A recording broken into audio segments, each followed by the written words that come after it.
let's start off with the explanation behind it all first. And clearly there needs to be an explanation because some people seem not to understand why these movies are being made, why the Twisted Childhood movie series is effectively a thing, and why why this beloved kids book got turned into a horror movie. And I'm gonna be real about it. I'll be completely honest about it. I don't have really a negative outlook to say about it. I don't have a genuine. It's a neutral reasoning behind it. So just just understand that this is. I'm just being completely honest and biased about this whole thing. Now, for those of you who are familiar with the Winnie the Pooh IP, which is owned by Disney, which came early in the 1960s, but they basically retained nearly all the rights to it when the book finally entered public domain, right? Now, Winnie the Pooh was copyrighted in 1926, but this expired in 2022. So relatively almost 100 years. Like in about 4 years from now, Winnie the Pooh will be 100 years old, right? No, I'm sorry, 2 years. It'll be 100 years old. Now, according to the copyright information provided by the United States government, they say that the copyrights for Winnie the Pooh typically last for the life of the author, okay, which is 70 years.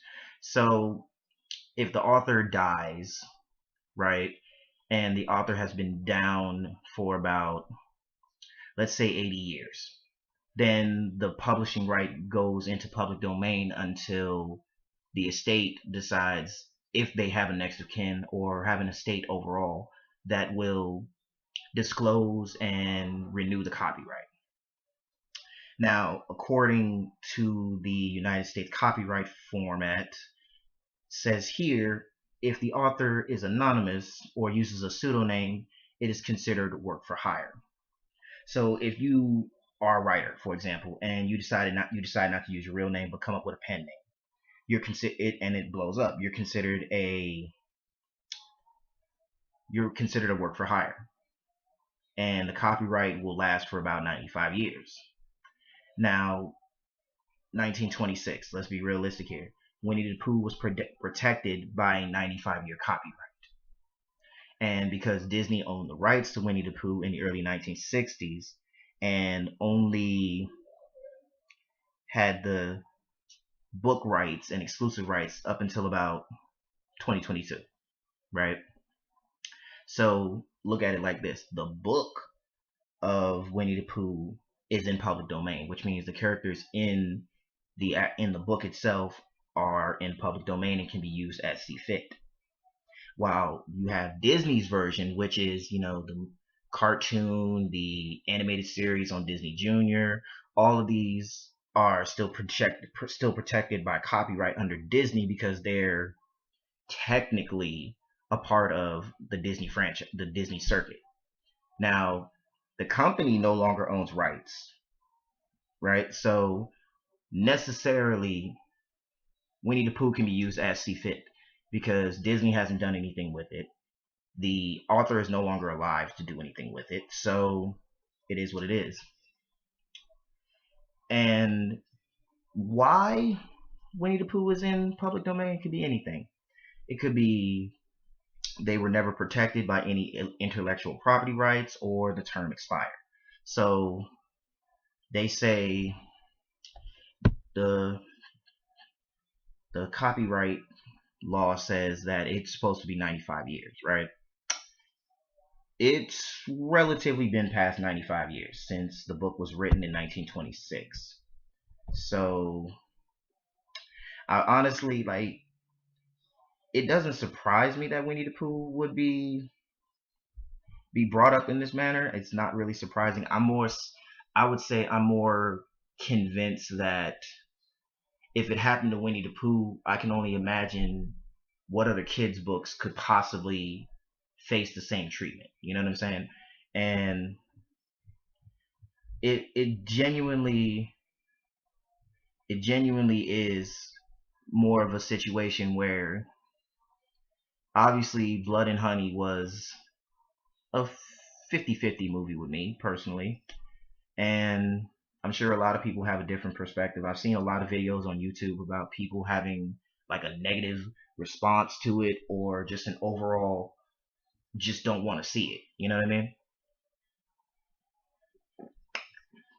And it's really, I won't say it's disappointing, because like we recently just got a video game based off the original story for Pinocchio. Obviously, you guys have heard of the Lies of P. And now, as a part of the Twisted Childhood cinematic universe, we're getting a horror movie involving Pinocchio, which is called Pinocchio Unstrung. Now, it's difficult to really think back on why this is a thing, and why these IPs are being made the way they're made. But I definitely can't say that the situation is really, it doesn't really shake me like I thought it would, because like most people, unlike most people, I picture most older cartoons or older IPs getting the reboot treatment, or getting a live action movie or something like that. Like, I'm not going to say that's not impossible, because it really just shows that even though somebody doesn't like it, it can still prove to be financially stabilizing, right? Because if you look at the reviews for Winnie the Pooh Blood and Honey, it'll even say that it got a negative critical reception and a more mixed reception from its fans, and somehow, some way, it turned a profit. And most people criticized that the movie was, lackluster. It was criticized because of its acting, lack of humor, and stuff like that.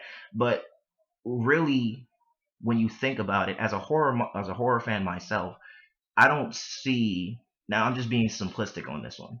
I don't see what is funny about a 6.5 foot tall yellow bear chasing you down a dark street with an axe in his hand, and then out of nowhere, some obese pig decides to cut you off, and then next thing you know, you lose your head. You know, and it's not a negative response. It's more like, I find that horror movies, even from when I was growing up, they take too much. They take too much. They take too much time out of the movie to try and be comedic. You know, and movies like that, I don't find like, and it maybe it's just me, but I felt like Winnie the Pooh brought the realism to horror movies back, because in a realistic situation, right? Why would you find something about being chased by Jason Voorhees funny? Why would you, after you've been chased around the world, I mean, not even around the world, around Crystal Lake, why would you stop with your group of friends to crack jokes, or to settle down for a minute, and while you're trying to catch your breath and realize that your life is at risk because you're still in a state of shock? Why would you automatically assume that this is the time to start cracking jokes? And some people will say, oh, it's to ease the tension of the situation. No, no.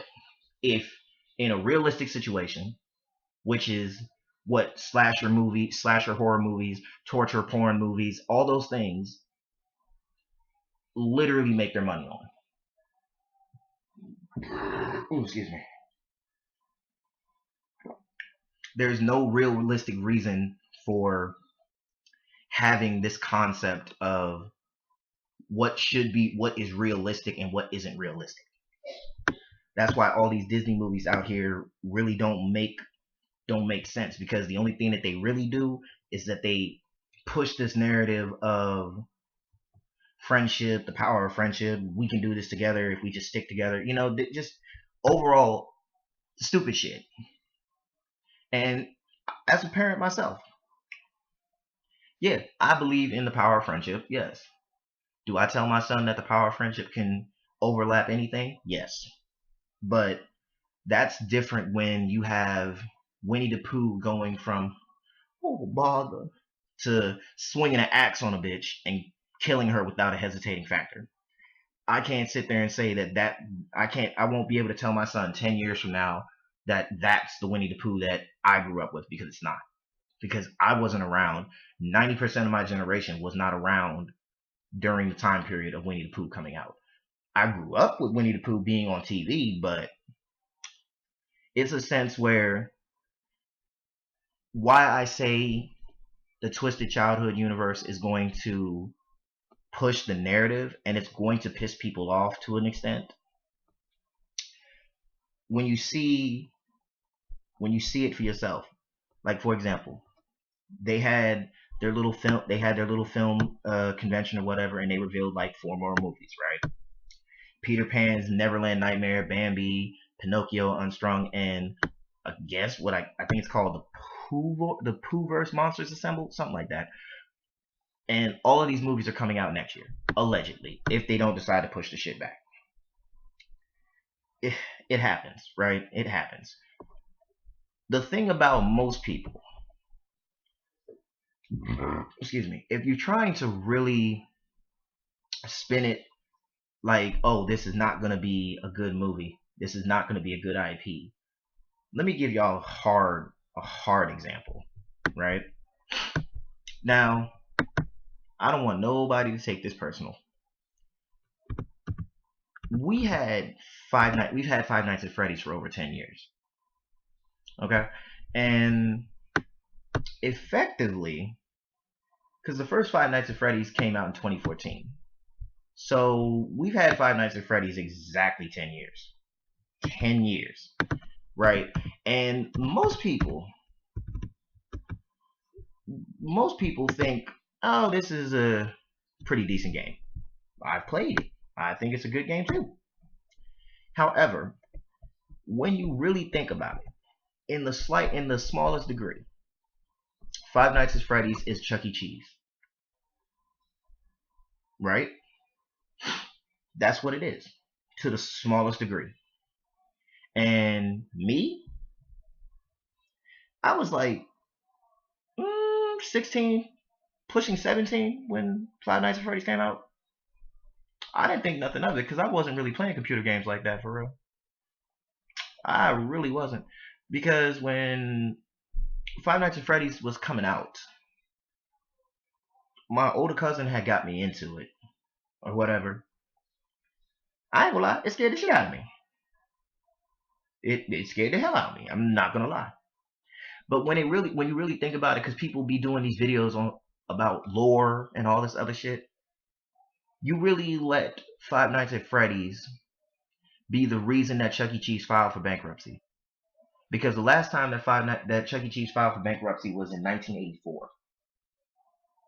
Right?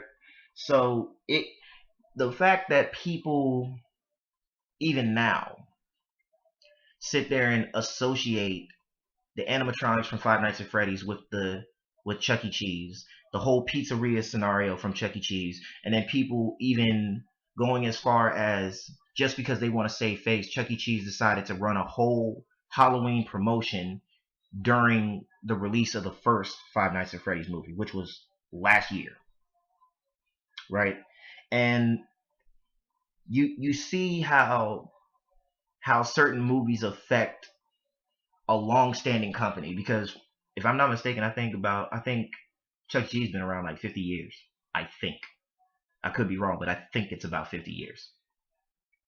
So when you attach those two things together, why are people getting pissed off at the fact that a horror version of Winnie the Pooh is proven to be profitable? And the same people that say that ask that question are the same people that ask this question. Why did we let Five Nights at Freddy's profit off smearing the Chuck E. Cheese company? Why did we let that happen? Why did we let video games like The Lies of P take the story of Pinocchio and turn it into a Souls game, and back to the same, and going right back on that same subject, why is it that Pinocchio is getting turned into a horror movie? You see what I'm saying? It's really like, about the film industry itself, I will honestly say, is running out of ideas. It really is. And it doesn't surprise me that, in the sense of we're running out of ideas, or we can't find a good director or a good group of writers and stuff like that. That being said, that is being said a little more often than not these days. And I would honestly say over the last 20 years that's been said. I definitely will say people not running out of ideas in the music, in the film industry, are basically not lying. They're not lying whatsoever. They are not. Because I genuinely don't see horror movies putting up a front like they used to. Like 10 years ago, it was all about zombies. It was all about werewolves. It was all about vampires. We had the Twilight series. Niggas and bitches were going crazy about that. I don't know why. Niggas was going crazy over The Walking Dead. Niggas was going crazy off the Walking Dead video games. Niggas was going crazy over Aliens, Jason Voorhees, Freddy Krueger, all these bigger name horror monsters. And even more recently, we got to see Ghostface in Mortal Kombat 1. And it is not really, we can't even say that at this point in time the industry has anything good to offer. And why I'm even making this whole thing, why I'm even saying what I'm saying, is because I've seen so many people on Twitter dragging the director and the creators of these movies and stuff like that, go out of their way to expose them for them, quote, ruining childhoods and shit like that. But when you actually sit back and realize, if any of you do some reading, the true story behind Pinocchio is witchcraft.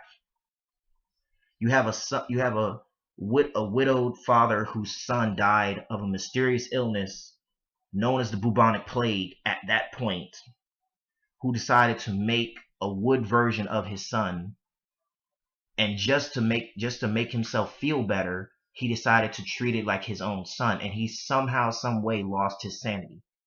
Does that not make sense? Does that make any sense to y'all? Because it does to me.